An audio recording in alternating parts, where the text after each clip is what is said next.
Sarggeschichten. Hallo und herzlich willkommen zu den Sarggeschichten unter besonderen Umständen. Wie ihr merkt, erleben wir gerade keinen normalen Alltag mehr. Die Corona-Pandemie ist eine gefährliche Situation und deshalb müssen wir im Moment alle viel räumlichen Abstand zueinander halten. Wer unsere Sarggeschichten schon kennt, der weiß, dass es uns besonders wichtig ist, zu zeigen, wie man Nähe herstellen kann, zu den Verstorbenen und unter den Trauernden. Körperliche und räumliche Nähe geht aber gerade oft nicht. Wir wollen uns selbst und andere vor Ansteckung schützen. Das kann im Moment auch wichtiger sein als vertraute Bestattungsrituale. Aber kann man Verabschieden und Trauern einfach so verschieben? Welche Gestaltungsmöglichkeiten bleiben uns denn dann noch unter den neuen Bedingungen? Oder können wir vielleicht neue schaffen? Abschied nehmen aus der Ferne. Trauern in Zeiten von Corona. Wie kann das gehen? Wir möchten ein paar Gedanken dazu mit euch teilen. Dabei steht nicht Covid-19 als Todesursache im Vordergrund, sondern die Möglichkeiten des Abschiednehmens bei Kontaktbeschränkung. Zum einen könnte es sein, dass euer Zugehöriger zu Hause stirbt und ihr bei ihm seid. Zu Hause ist der Raum, in dem ihr euch immer noch so bewegen könnt, wie ihr möchtet. Ihr könnt euren Verstorbenen selbst versorgen. Ihr könnt ihn waschen oder anziehen, wie es für euch und den Verstorbenen passt.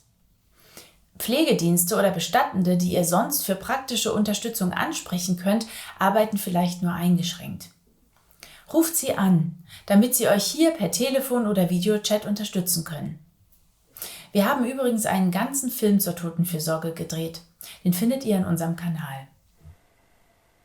An dieser Stelle, zu Hause, ist wahrscheinlich die letzte Möglichkeit für euch, euren verstorbenen Menschen zu sehen.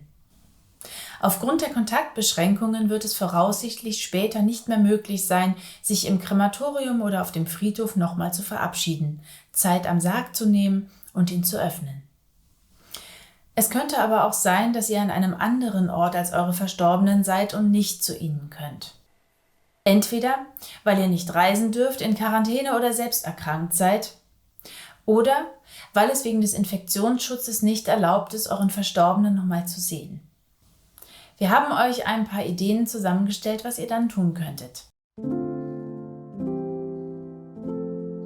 Ihr könnt jemanden, der beim Verstorbenen ist, um ein Foto bitten. Oder ihr könnt auch anrufen oder einen Videochat mit dem Handy herstellen. Es kann gut tun zu wissen, dass die eigene Stimme nochmal im selben Raum erklingt, wo der Verstorbene liegt. Vielleicht schreibt ihr aber auch lieber einen Brief oder malt ein Bild und bittet, dass es zum Verstorbenen gelegt wird. Falls das nicht möglich ist, könnt ihr diesen Brief auch später zum Grab bringen oder verbrennen, damit er jenseits von Zeit und Raum ankommt. Vielleicht kann auch jemand einen Finger- oder Handabdruck mit einem Stempelkissen auf Papier für euch machen. Ihr könnt auch darum bitten, dem verstorbenen Menschen eine Haarsträhne abzuschneiden und euch zukommen zu lassen. So habt ihr etwas zum Anfassen, um den Tod begreifen zu können. Es mag etwas Mut erfordern, sowas anzusprechen, besonders wenn man weiß, dass die Menschen, die vor Ort sind, viel zu tun haben. Aber die meisten Leute reagieren positiv, wenn sie merken, dass es euch wichtig ist und dass sie euch damit helfen können. Selbst wenn eure Verstorbenen für niemanden mehr zugänglich sind. Ihr habt eine Verbindung im Leben gehabt, die kann der Tod nicht beenden. Auch ohne direkten Kontakt könnt ihr Nähe fühlen. Vielleicht tut es gut dazu, eine vertraute Musik zu hören oder an einen Ort zu gehen, der für euch wichtig ist.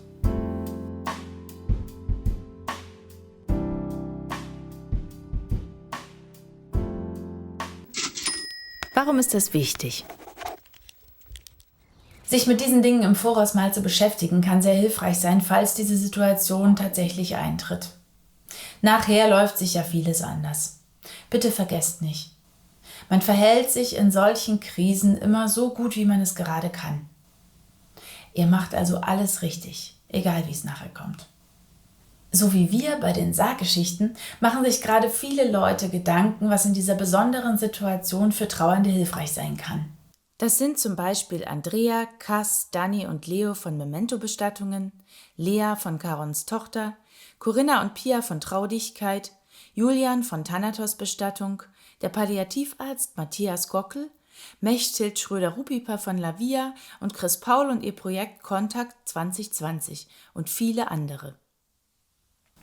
Wir verlinken euch alle wichtigen Projekte unten in der Videobeschreibung. Wenn ihr weitere Unterstützungsangebote kennt, schreibt sie uns gerne in die Kommentare. Wir wünschen euch in den nächsten Tagen und Wochen die Ruhe, Kraft oder Energie, die ihr braucht. Alles Gute und tschüss.